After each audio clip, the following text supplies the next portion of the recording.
Amados, então estamos aqui na nossa terceira aula sobre o caráter de Deus. Já falamos sobre diversos assuntos. Se você, porventura, não assistiu às demais aulas, eu acredito que tem uma, a última, que fez também um resumo da primeira aula.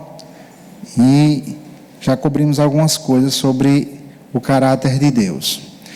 Então, eu vou fazer um rápido resumo, até para a gente pegar de onde a gente parou na segunda aula. Uma das doutrinas mais, que no meu entendimento é mais danosa, é uma doutrina que nós podemos chamar da soberania de Deus. Não que a gente não crê que Deus é soberano, porém, Deus ser soberano, no meu entendimento, significa que Deus, na hierarquia, Ele está no topo. Ele é aquele que tem todo o poder. Toda a autoridade emana de Deus. Mas quando a gente sai dessa definição e entendemos que a soberania de Deus significa que é Deus quem escolhe quem vai para o céu, quem vai para o inferno, é Deus quem controla todas as coisas que acontecem no mundo, então a gente já atribui a Deus, por exemplo, o estupro de uma criança, que eu até citei e que nós sabemos que acontece. Nós atribuímos a Deus um assassinato, um furto, um roubo, porque afinal de contas Deus é soberano, tudo que acontece é porque Deus quis. Ou a gente atribui a Deus, que eu digo nós como igreja, como eu mesmo já fui para uma igreja que eu intencionava congregar naquela igreja, foi uma época atrás, e na primeira vez que eu fui naquela igreja, estávamos lá, o pastor conversando e compartilhando a palavra, e falando que uma irmã tal, Deus havia colocado um câncer nela, para ensinar a ela uma lição, e depois que eu ouvi aquilo ali, eu já entendi que não era aquele lugar que eu poderia ficar, porque na hora que eu fosse dar uma palavra ou pregar alguma coisa, eu ia ter que desdizer aquilo ali. Então não adiantaria eu estar ali. Então esse entendimento, essa doutrina da soberania de Deus como aquele que controla todas as coisas, ela vai totalmente de encontro a muitas coisas que a palavra de Deus diz. Por exemplo, quando Deus chegou para Adão e disse: da árvore do conhecimento do bem e do mal não coma. Deus deu uma ordem para Adão. Qual era a vontade de Deus? Que ele não comesse. Quando Deus chegou para Caim e disse: olha, o pecado bate a tua porta, a porta do teu coração. Você precisa dominar sobre ele. Qual era a vontade de Deus? Que Caim dominasse sobre o pecado.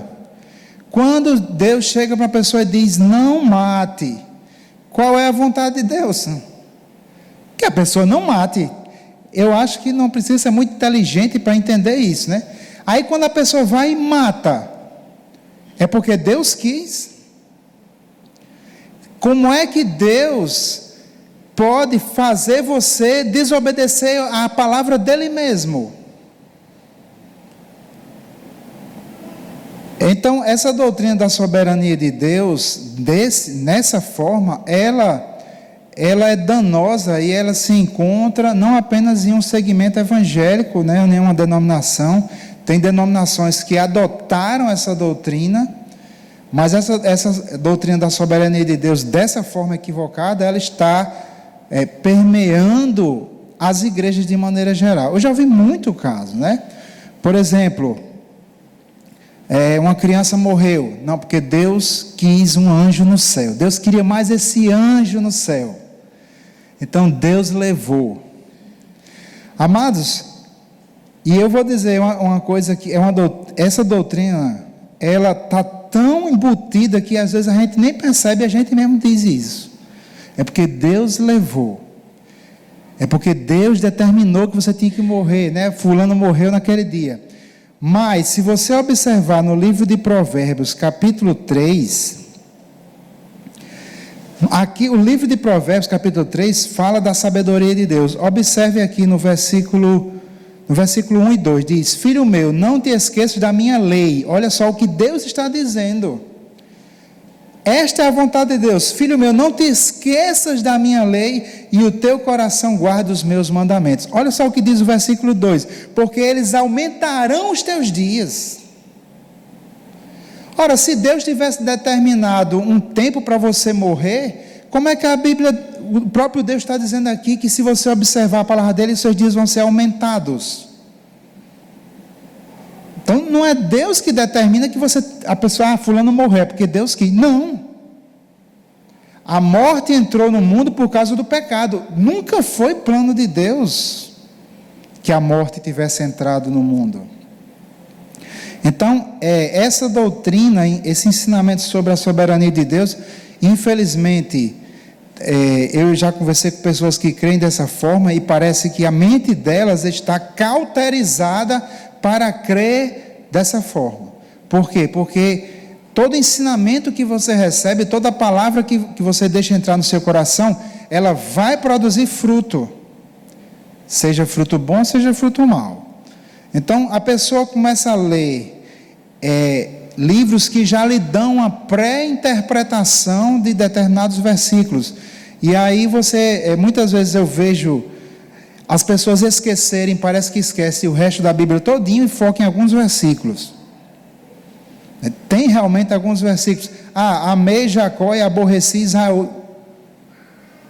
Romanos, capítulo 9. E aí a pessoa pega alguns versículos e entende que Deus ama uns e odeia outros. Ela já vai com a mente, com a visão já preparada para enxergar somente aquilo que ela já foi doutrinada. Então, se você, em algum momento, se você entendeu que Deus tinha essa natureza de determinar alguns para ir para o céu e outros para ir para o inferno, é necessário você desconstruir esses ensinamentos para poder começar a enxergar um Deus de amor. Porque quando você atribui a Deus o controle de todas as coisas, Ele controla todas as coisas, o mal que acontece vem de Deus, né? O bem que acontece vem de Deus, e o mal que acontece vem de Deus. Então a gente tem que ter responsabilidade e entender que o mal que a gente está atribuindo a Deus é um mal que nós não aceitaríamos em ninguém. Na hora que você diz que é Deus que coloca um câncer numa pessoa, coloca uma AIDS, é Deus que mata, é Deus que permite roubo, Ele pode fazer, Ele poderia impedir, mas Ele não faz. Nenhum ser humano normal, você aceitaria um caráter desse. Vamos ser sinceros, né? Se você conhecesse uma pessoa, e aquela pessoa, você visse, ela chega assim, sei lá, ela chega um monte de mendigo, aí ela chega e ajuda uns e outros não. Essa pessoa, ela favorece algumas pessoas e outras não. Essa pessoa, ela foi capaz de colocar uma doença no filho dela. Você não gostaria de ter um amigo assim? Você não gostaria de ter um amigo que fosse um pai, tivesse 10 filhos e fosse um pai capaz de colocar uma doença num filho? Você não gostaria de ter relacionamento com um pai desse? Vamos ser sinceros, né? Mas uma parte do corpo de Cristo diz que Deus é assim. Aí, como é que você vai chegar para uma pessoa descrente e evangelizar, falar de um Deus de amor, mas é um Deus que pode curar, mas não cura? Algum Deus que escolheu pessoas para ir para o inferno? Gente, é contraditório, mas muitos de nós, quando a gente lê coisas da Bíblia, ou quando alguém fala certas coisas da palavra, a gente se cala, porque nós não sabemos como responder. Muitas vezes nós não sabemos como refutar aquilo ali. Então um dos objetivos dessa ministração é mostrar a você que existe sim uma outra forma de você ver certos versículos que dá a entender que Deus é um matador. E não é a natureza de Deus, certo? Não estamos dizendo que Deus não é juiz. Ele é juiz. É uma das características do caráter de Deus. Ele é o juiz do universo. Ok, amados? Então vamos dar continuidade hoje na parte 3 do nosso ensinamento.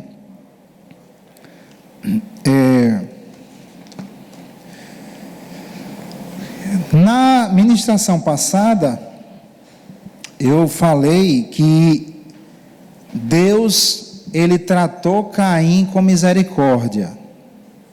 Por que eu falei isso? Porque a gente vê muitas vezes, a gente lê a lei de Moisés e a gente vê um Deus que parece ser extremamente rigoroso.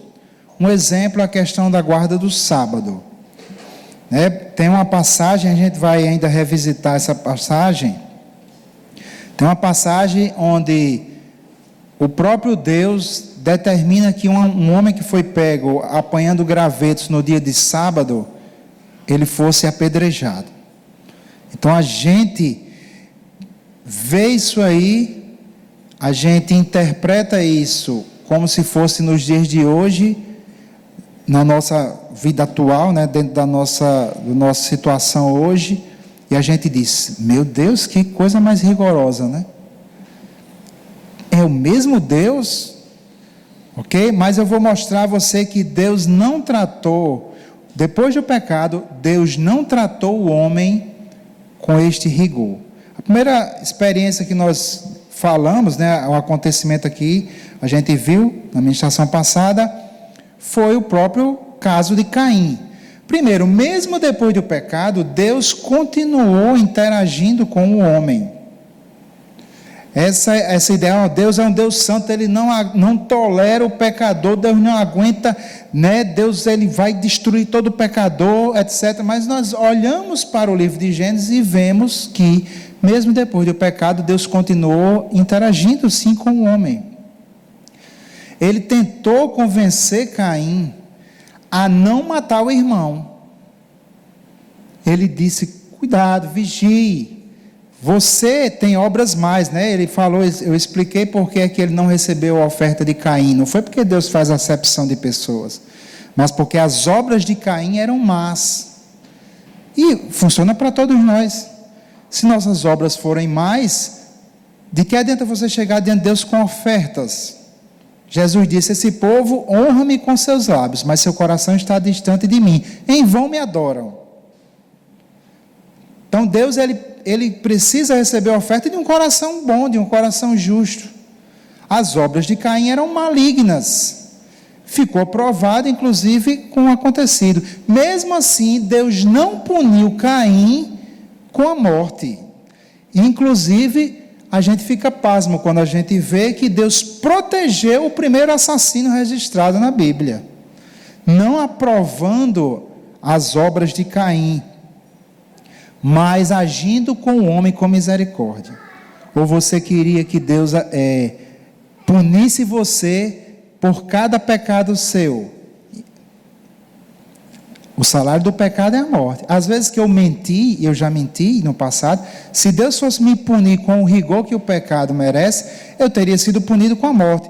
Se Deus viesse me punir com o rigor da lei de Moisés, eu teria sido já punido com a morte. E talvez muitos aqui, quem aqui nunca falou mal do pai ou da mãe, talvez com raiva? Quem aqui nunca cobiçou alguma coisa de outra pessoa, um homem cobiçar uma outra mulher, por exemplo? Está previsto. Quem aqui nunca deixou, às vezes quebrou um sábado, por exemplo? Você já trabalhou os 7 dias na semana? Era punido com a morte.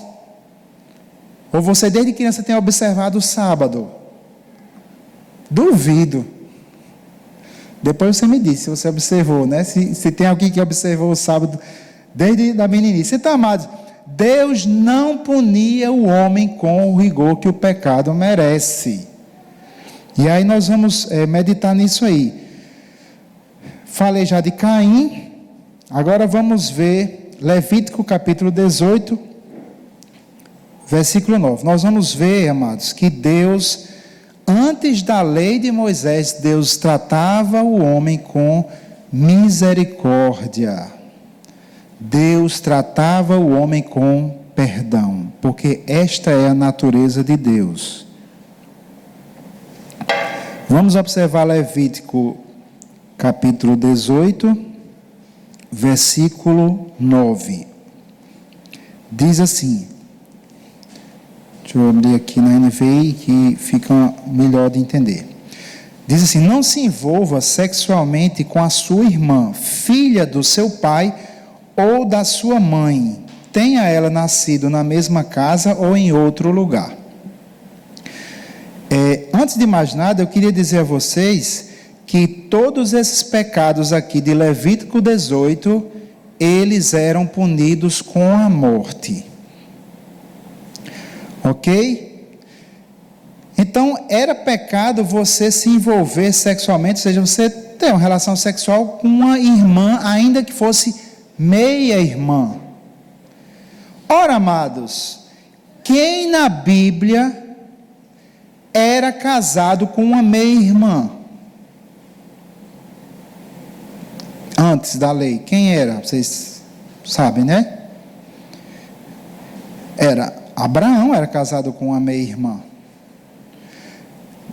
Aqui no livro de Gênesis 20, 12, capítulo 20, versículo 12, diz assim: além disso, na verdade, Abraão está falando aqui, ela é minha irmã por parte de pai, mas não por parte de mãe, e veio a ser minha mulher. Então, quando Abraão disse que Sara era irmã dele, ele não mentiu. Realmente, Sara era filha de Terá, que era pai de Abraão. Observe que, de acordo com a lei de Moisés, quem casasse com uma irmã, tivesse relação sexual, era punido com a morte. Mas o pai da fé, aquele que recebeu as promessas da salvação pela fé, era casado com uma meia-irmã. E Deus não matou ele. Deus não puniu Abraão com a morte. Pelo contrário, né? Disse: em ti serão benditas todas as famílias da terra. Então, observe, amados, que Deus não punia o homem com este rigor que a gente vê na lei de Moisés. E eu vou explicar por quê. Então, vamos voltar para Levítico capítulo 18 e ver aqui o versículo 18. Olha só que interessante. Diz assim, ó: não tome por mulher a irmã da sua mulher, tornando-a rival, envolvendo-se sexualmente com ela, estando a sua mulher ainda viva. Observamos aí que era pecado, era proibido, era punido com a morte, se você casasse com uma mulher. Por exemplo, Oriana tem uma irmã chamada Catiana. Então, eu caso com Oriana, e estando Oriana ainda viva, vou e caso com Catiana, tornando elas duas rivais, né? Já mostra até essa questão da poligamia, né? Como não era algo de Deus, nunca foi. Ela era tolerada no Velho Testamento porque no Velho Testamento não havia o novo nascimento.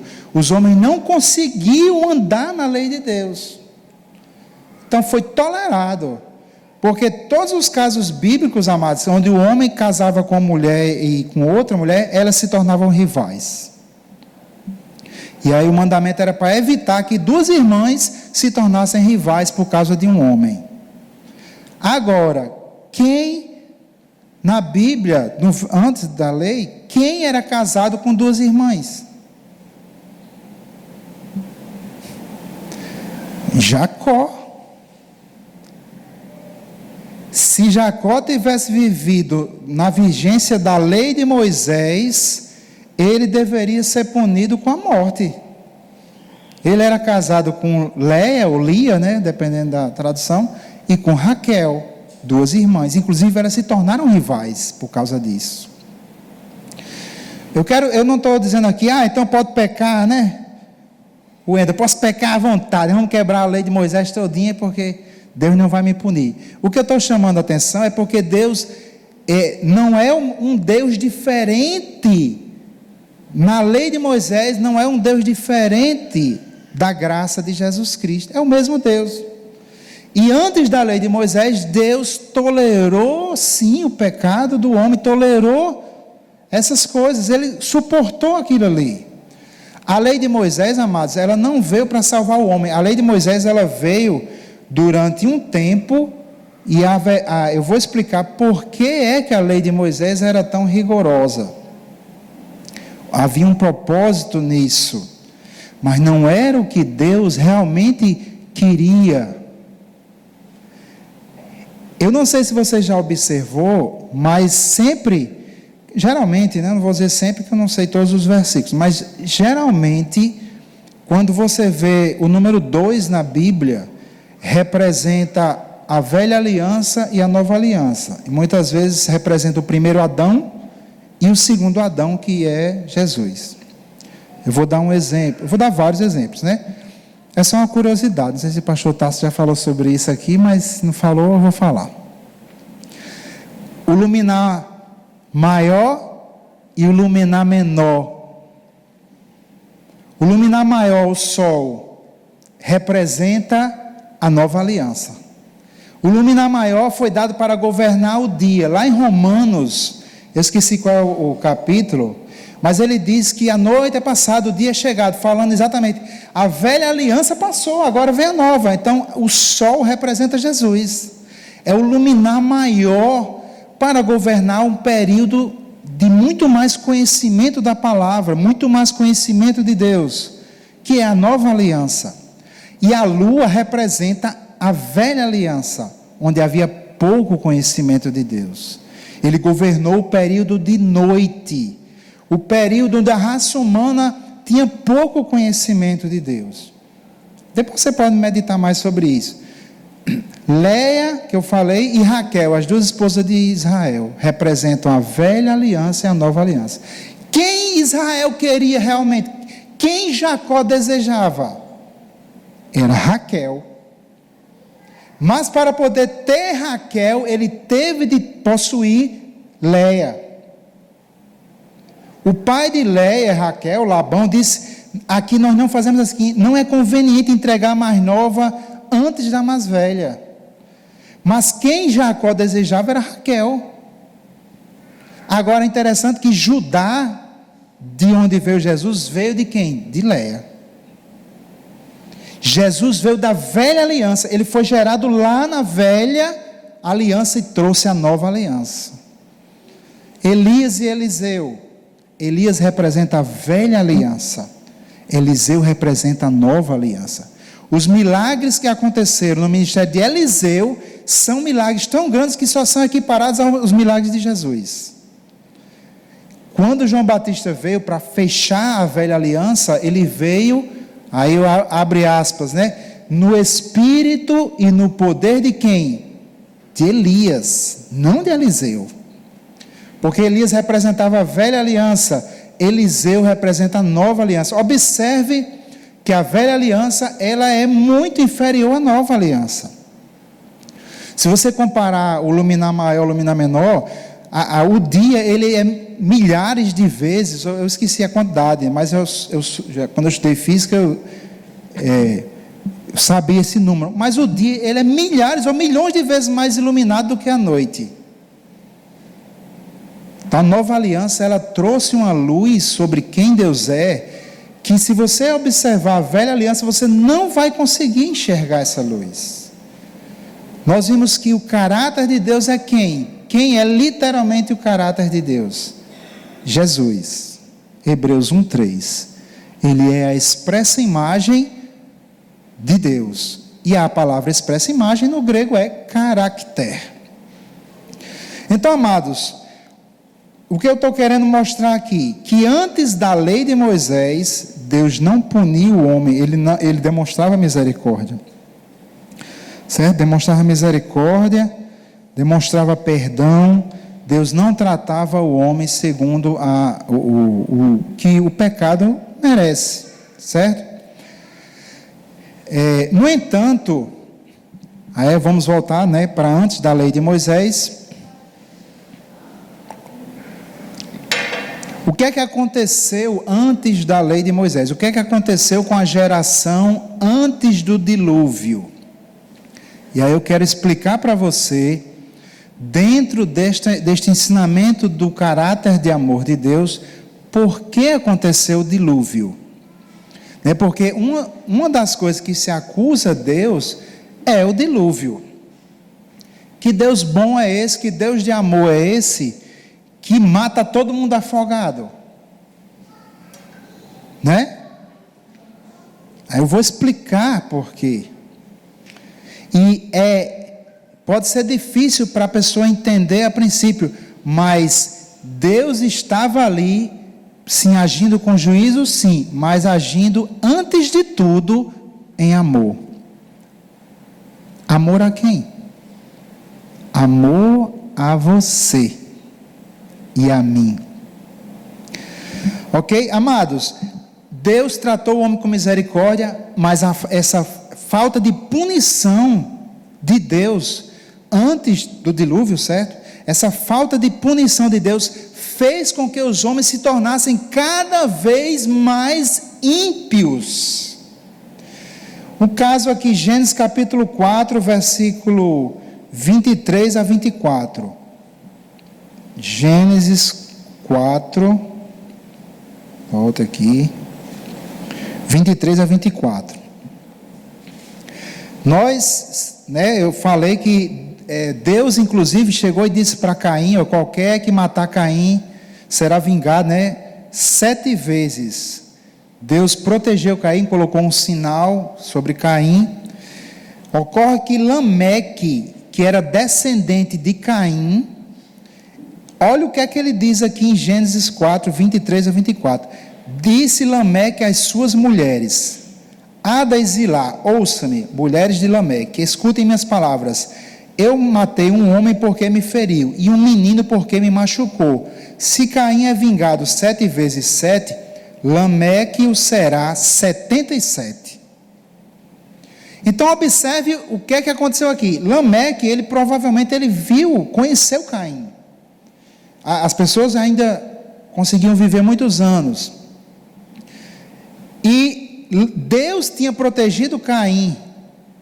E diz, qualquer que ferir Caim será vingado 7 vezes. Mas Lameque pegou aquilo ali, matou 2 pessoas, um menino, porque feriu ele. Veja o nível de violência que estava a terra já, algumas gerações depois de Caim.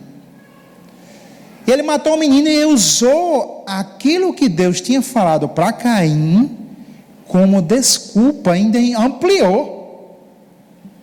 Caim seria vingado 7 vezes e Lameque 77, ou 70 vezes 7. Então essa falta de julgamento, essa falta de punição, levou a humanidade a um estado totalmente depravado, violento. A Bíblia diz que a terra se encheu de violência. Eu acho que é no capítulo 5, mais à frente, eu vou resumir aqui, porque senão não vai dar tempo de ver tudo. Então a terra se encheu de violência. Observa aqui um homem já com 2 mulheres. E ficou um ponto, amados. E aí eu vou abrir um parênteses aqui. É importante a gente saber 2 coisas. Nesse período não existia divisão em continentes, a terra era uma só. Ela era fisicamente apenas uma. Tem outra passagem lá que mostra que houve, depois de Noé, foi que houve o terremoto que dividiu a terra. E nesse período a terra falava uma única língua, um único idioma. Ok? Nesse contexto, os homens estavam e iriam evoluir em termos de conhecimento muito rápido. Quando Deus confundiu as línguas lá na Torre de Babel, Deus agia em amor ali. Eu vou explicar por quê. Se a humanidade estivesse em unidade de língua vivendo todos no mesmo continente, na mesma região, rapidamente o conhecimento se multiplicaria.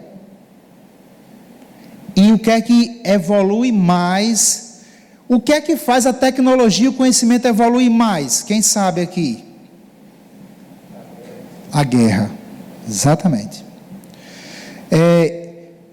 Jesus disse, eu acredito que seja em Mateus 24, quando ele estava falando no sermão profético, ele disse que se aqueles dias não fossem abreviados, os dias da tribulação, né, que estamos iniciando, Jesus disse, se esses dias não fossem abreviados, nenhuma carne sobreviveria. Jesus disse que se Deus não interviesse, toda a humanidade seria morta. Então o que é que aconteceria ali antes do dilúvio? Em algum tempo a humanidade se destruiria. E você e eu, nós não existiríamos. Então o que é que Deus fez? Primeiro, Deus teve de julgar, porque a humanidade, o dilúvio aconteceu 1600 anos depois de Adão, que ele nasceu, certo? Se você fizer a contagem, por que Deus teve de fazer isso? Primeiro, o salário do pecado é a morte. Então Deus, ele teria que julgar a humanidade, porque era a humanidade que tinha conhecimento de que Deus existia, da criação de Adão. Era uma humanidade que conhecia isso.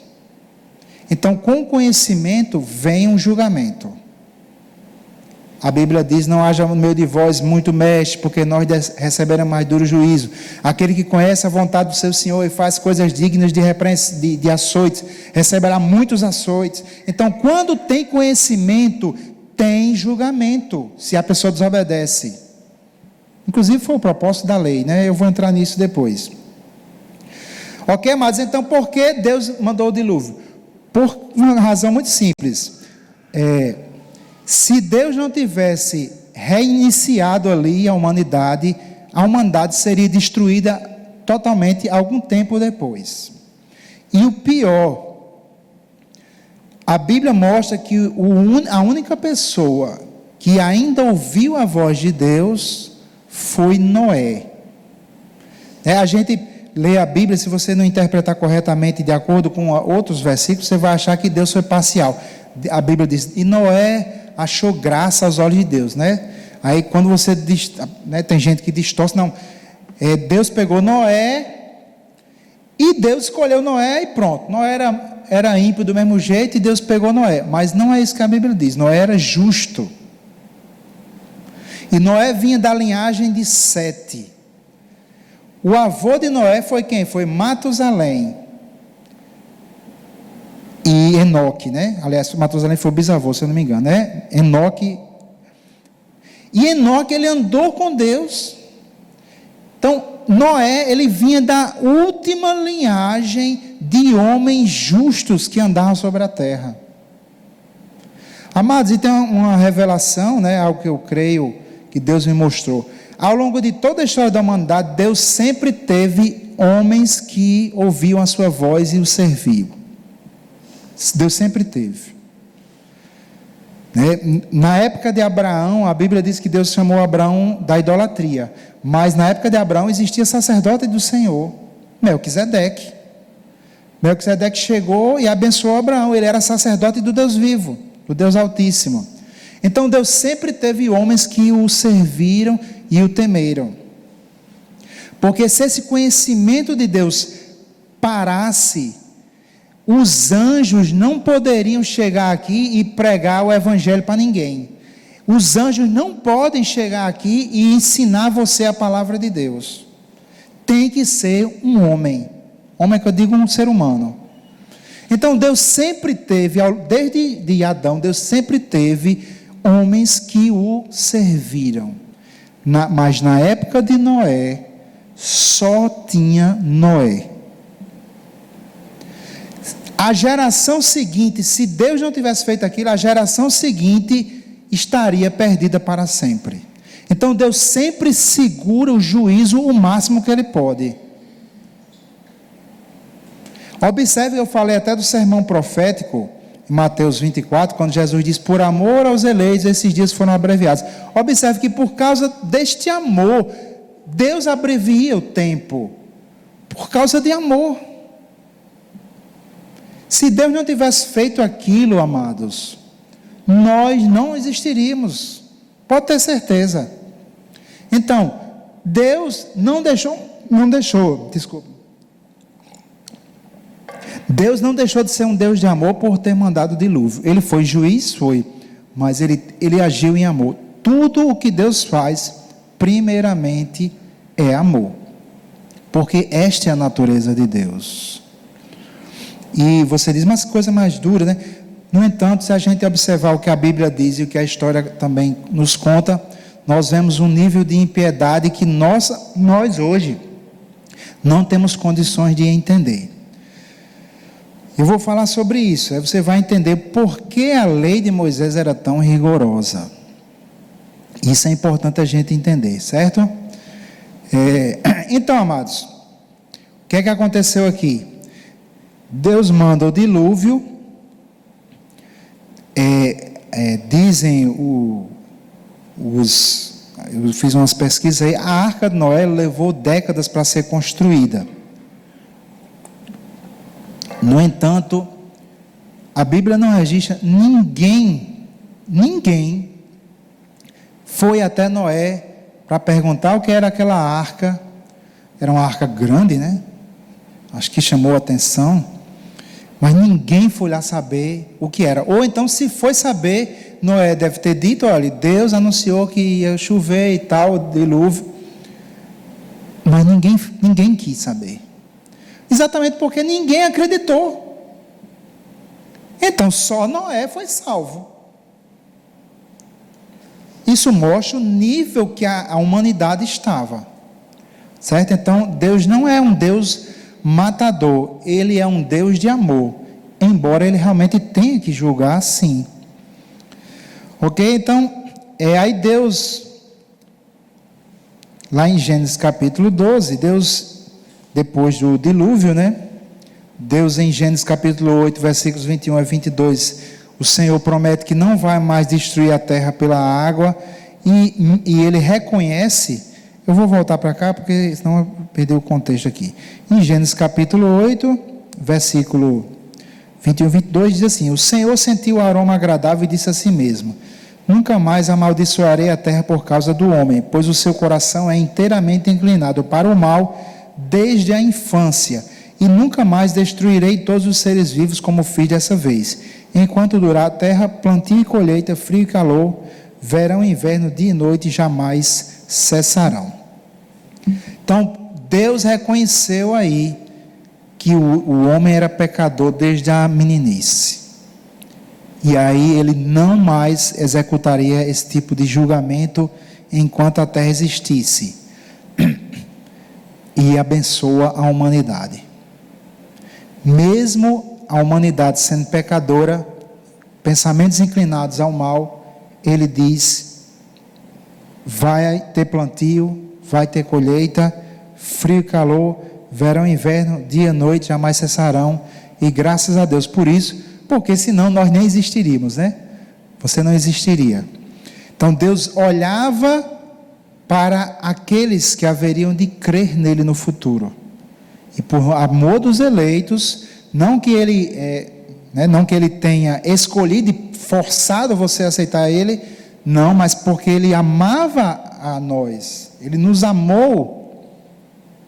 Por causa disso, ele abençoou a humanidade, mesmo reconhecendo que a humanidade era pecadora. Ok? Em Gênesis capítulo 12, Deus anuncia ali o evangelho a Abraão, e através da fé Deus salvaria a humanidade. Deus, no capítulo 8 eu falei, Deus reconheceu que o homem era pecador. Deus atestou isso. Deus sabia que o homem não poderia andar de acordo com a sua palavra. Então Deus anuncia o evangelho a Abraão, dizendo: abençoarei os que te abençoaram e amaldiçoarei os que te amaldiçoarem. por meio de você todos os povos da terra serão abençoados. Então Deus ali estabelece com Abraão esta aliança da salvação através da fé, sem depender das suas e das minhas obras, porque nós não teríamos condições de ser salvos de outra forma, ok? Aí entra a lei de Moisés, né? Que o tempo já está acabando, de 7h50, a gente encerra, aí entra a lei de Moisés. Eu vou falar mais sobre isso na próxima aula, certo? E entra a punição ao pecado. E aí tem as razões porque Deus começou realmente a punir pecado. Quem amaldiçoar o pai e a mãe, morre. Fez sexo com animais, morre. Casou com uma mulher e depois casou com a irmã dela, também pecado. Adulterou, morre. Quebrou o sábado, morre também. Aí Deus começou a punir pecado. Mas nós vamos ver em Gálatas capítulo 3, nós vamos entender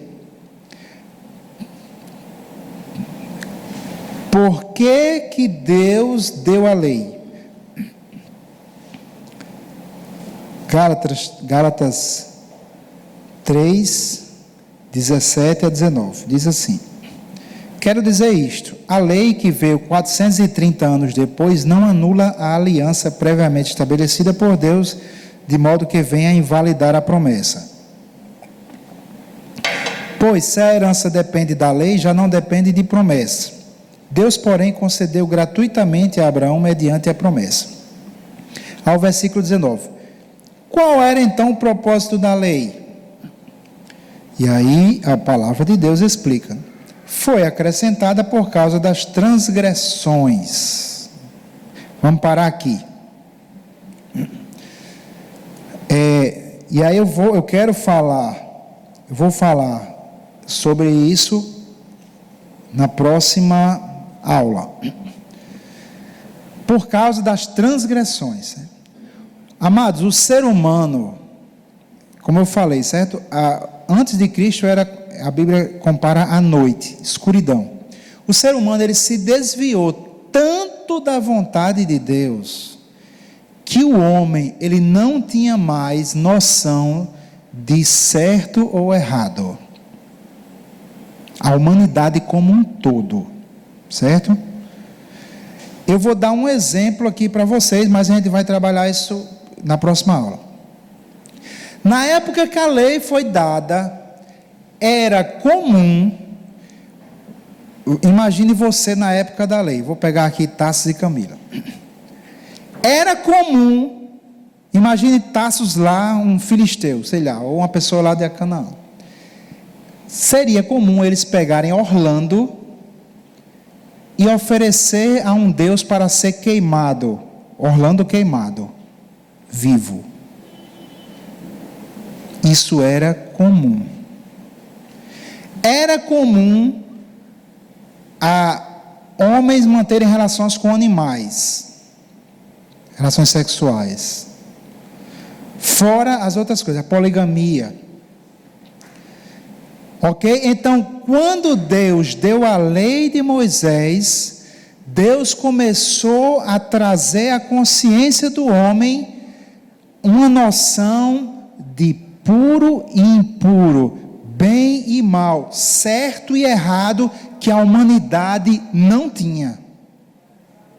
Então, quando você olha a lei de Moisés e vê Deus sendo tão rigoroso, você tenta interpretar ela com a sua visão que você tem hoje. Hoje, irmãos, a humanidade ela foi influenciada pela palavra de Deus. Hoje você tem direitos de crianças, direitos de mulheres, direito de idoso. Isso não existia. Ninguém tinha direito a descansar um dia por semana, não. Isso não existia. Escravo trabalhava 7 dias por semana, trabalhava até morrer. Se o dono do escravo quisesse, matava ele. Nas guerras, se matava todo mundo, isso era comum. ou se pegava as crianças para ser escravo. Então, assim, o que é que acontece? Quando Deus deu a lei de Moisés, a humanidade inteira não tinha a menor noção de bem e mal, certo e errado. Então, antes de Jesus vir, era necessário uma preparação, porque senão a mensagem do Evangelho não seria compreendida. Porque ninguém teria consciência de que era pecador, por causa da grande distância que o homem se tomou de Deus, da sua palavra, do seu caráter. Então, por causa das transgressões do homem, por causa do nível, a consciência completamente cauterizada, pervertida do homem, Deus teve de chegar com a lei. A lei, ela faz separação clara do puro do impuro, sagrado profano, certo? Animais puros, animais impuros. Você fez isso aqui, se torna impuro 7 dias. Então a lei traz isso aí. E aqui também no versículo 19 diz: até que viesse o descendente. A lei, ela não era para ficar o resto da vida. A lei era temporária. A lei foi dada por um tempo. Amém? Essa foi uma produção do Ministério Internacional Defesa da Fé, um ministério comprometido em amar as pessoas, abraçar a verdade e glorificar a Deus. Para saber mais sobre o que fazemos, acesse defesadafé.org.